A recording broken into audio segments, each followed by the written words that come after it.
एक ज़माने में सूफियाना सल्तनत वेरिडिया में अल्लूरा नाम की एक शहजादी रहती थी। शहजादी अपने मशहूर कुन कौस कज़ा के रंग के बालों के लिए मुल्क भर में मशहूर थी। इसके बालों का हर पट्टा स्पेक्ट्रम के रंगों से चमक रहा था, सूरज के नीचे शानदार चमक रहा था और चांद के नीचे नर्म आसमानी रोशनी फैल रहा था। इसके बाल न सिर्फ खूबसूरत थे बल्कि जादुई भी थे, जो वेरिडिया की कदीम रूहों का तोहफा था। ताहम शहजादी अल्नूरा के परफितन बालों के पीछे एक सिया राज था। कई साल पहले बादशाही को मियाँ नामी एक जालिम जादूगरनी ने दो चार किया था, जिसने वेरेडिया को फतह करने और इसे अबदी तारीकी में डालने की कोशिश की। अपने लोगों को बचाने के लिए बेचैन कोशिश में आर्या की दादी मलिका सिराफीना ने रूहों के साथ मुआहदा किया था, जिसने अपनी जान की कुर्बानी देकर शाही खानदान के दायरे में मियाँ की रूह को फंसाया था। इस मनहूस दिन के बाद से हर नस्ल की सबसे बड़ी बेटी ने कौस कज़ा के बाल उठाए, जो इस पाबंद जादू की अलामत है जिसने मोरगते की रूह को बेकाबू रखा। जब तक बाल कटे हुए और अंधेरे से अछूत रहे, मियाँ कैद रहेगी। अल्नूरा हमेशा से जादू के बारे में जानती थी, लेकिन इसे अपनी 18वें सालगिरह तक इसकी ताकत की हकीकी हद का एहसास नहीं था।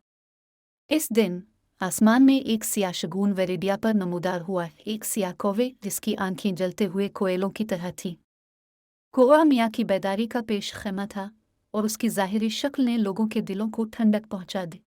जैसे ही रात पड़ी, एक ठंडी हुआ कले में चली और हालों में एक खौफनाक आवाज़ गूंजी। ये मियाँ थी, इसकी रूह मजबूत होती जा रही थी, जिसने बादशाही को अपनी लपेट में लेने वाले खौफ और बेयकीनी को ख़त्म कर दिया। आर्या जानती थी कि उसे जादूगरनी को आज़ाद होने से रोकने के लिए जल्दी से काम करना होगा।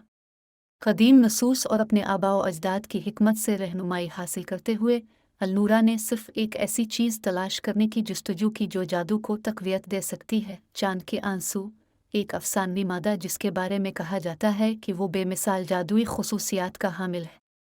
इसके साथ इसके वफादार दोस्त और मुहाफिज थे। उनका सफ़र उन्हें जादू भरे जंगलों, गद्दार पहाड़ों और वसी सहराओं में ले गया। रास्ते में उन्होंने सूफियाना मखलूक़ात का सामना किया और मुतअद्दिद आज़माइशों का सामना किया, जिन्होंने उनकी हिम्मत और अज़्म का इम्तिहान लिया। अपनी मुहिम जोई के दौरान आर्या के बालों ने उम्मीद की किरण और तारीक क़ुव्वतों के लिए एक हदफ के तौर पर काम किया, जो इसकी ताकत से फ़ायदा उठाना चाहती थी। एक रात जब उन्होंने एक पुरसुकून चांदनी झील के करीब डेरे डाले, अल्लूरा को इसके ख्वाबों में एक रूह मिली। ये मलिका सिराफीना थी, जिसने इंकिशाफ किया कि चांद के आंसू विस्पंग वोडस में एक कदीम दरख्त के दिल के अंदर छुपे हुए थे, एक ऐसी जगह जहां वक्त खुद ही साकित नजर आता था। अपनी बादशाही को बचाने के लिए पुरज़्म होकर वहां के दरख्त कदीम और अक्लमंद थे, उनके पते पुराने राजों को सरगोशी करते थे। अपने बालों की नरम चमक से रहनुमाई करते हुए अल्नूरा ने कदीम दरख्त को पाया। उसकी छाल उम्र के साथ चांदी हो गई थी और उसकी जुड़ें ज़मीन में गहरी थी। चांद के आंसू हासिल करने के लिए अल्नूरा को अपने गहरे खौफ का सामना करके अपनी काबिलियत साबित करनी पड़ी। दरख्त के दिल में कदम रखते हुए उसने खुद को साए के एक दायरे में पाया, जिसका सामना मियाँ के अंधेरे और अपने शकूक व शुबहात से था। अपने लोगों के लिए उसकी मोहब्बत और उसके गैर मुतज़लज़ल अज़्म से ताकत हासिल करते हुए अल्नूरा ने आज़माइशों पर काबू पा लिया, फतह हासिल करके उभरी। जैसा कि इसने किया, दरख्त रुपड़ा और उसके मरकज़ से चांद के आंसू माए चांदी की तरह बहते थे। अल्नूरा ने कीमती मादा जमा किया और अपने साथियों के साथ वेरिडिया वापस आ गई।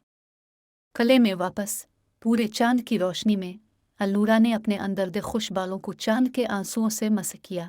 एक शानदार रोशनी ने इसे लपेट लिया और जादू की तजदीद हो गई, पहले से कहीं ज़्यादा मजबूत।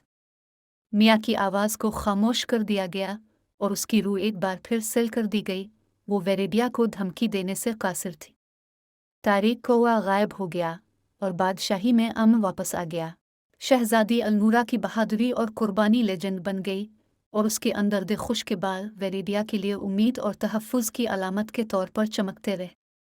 इस दिन के बाद से वेरेडिया के लोगों ने इसे न सिर्फ एक शहजादी के तौर पर इज्जत दी, बल्कि अपने दायरे की एक मुहाफ़िज़, जिसका दिल और रूह किसी भी जादू से ज़्यादा रोशन था।